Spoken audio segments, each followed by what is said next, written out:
So, in your interviews with world-renowned leaders, what was the most unexpected lesson you learned? I recognise I'm very lucky that I have spoken to, partly for the book, but also my job for the last 10 plus years has been working with some of the most influential, world-renowned leaders as part of my job. And every now and again I do pinch myself, but most of the time it's just my job. I'm just doing it, and I look back and think, that's madness. I've just been working with this person. And specifically for the book, there was a really unexpected sort of takeaway for me that I don't think I could have predicted it. I was surprised with just how many of those leaders that I spoke with had at least two inspirational leaders from their own career or life that they still remembered fondly. So not teachers. I think most of us have got a teacher that we can remember that we didn't like at school. We probably still don't like the subject now. You don't remember what that teacher said or what they did, but you remember how they made you feel. And similarly, we've all got a teacher that we liked at school, and you probably still like the subject now. You don't remember the specifics, but you do remember the impact that teacher had on you. But we're not talking about teachers. These were specifically leaders, managers that they had in their career who they still remember fondly, and that it almost helped shape their own leadership style, and who in turn affected them as a person, deeply as a person. I spoke with Ali Crossley. She's the Managing Director of Legal and General Retail and has been one of my clients for many years. She's a wonderful, wonderful leader.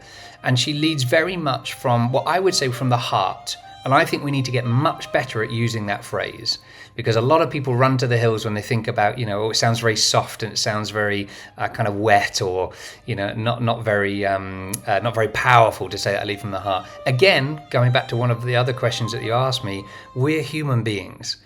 And there's something else I want to come back to later about that very point in a second. But, she was talking about two particular leaders who impacted her life, and how to this day she will sometimes think, I wonder what they would do in this situation, to just sort of help guide them.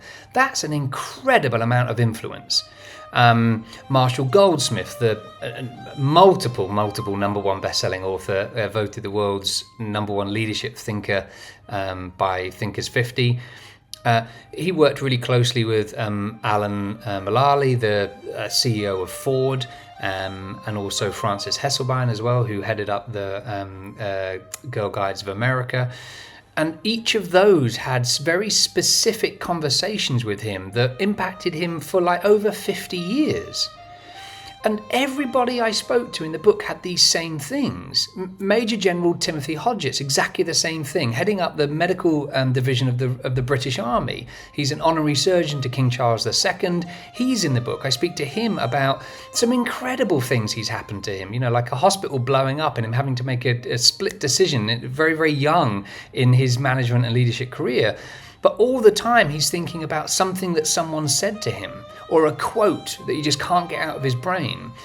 And these people acted as beacons, genuine inspirations to guide decisions, and acted almost as like a lifelong mentor in your head, if you want, because of the impact they had made on them. And this is the thing that really cemented it for me. And I kind of knew it, but I wouldn't say it was a lesson I learned until I wrote the book. And the lesson is, we have as leaders an incredible, indelible impact on the people that we lead.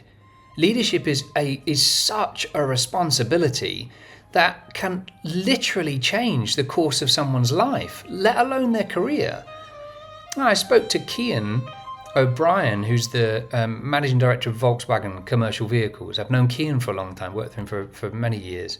And we were talking outside of the interview about how his leadership style, he often sees it coming out when he's with his children as well.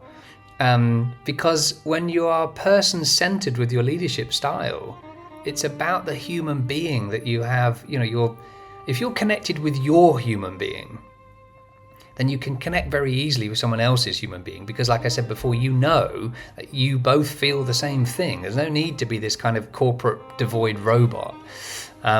So I think the greatest lesson for me was that actually we as human beings have really much greater impact than we probably think we do on other people, and that in leadership specifically, the good leaders are the ones that will influence you for the rest of your life.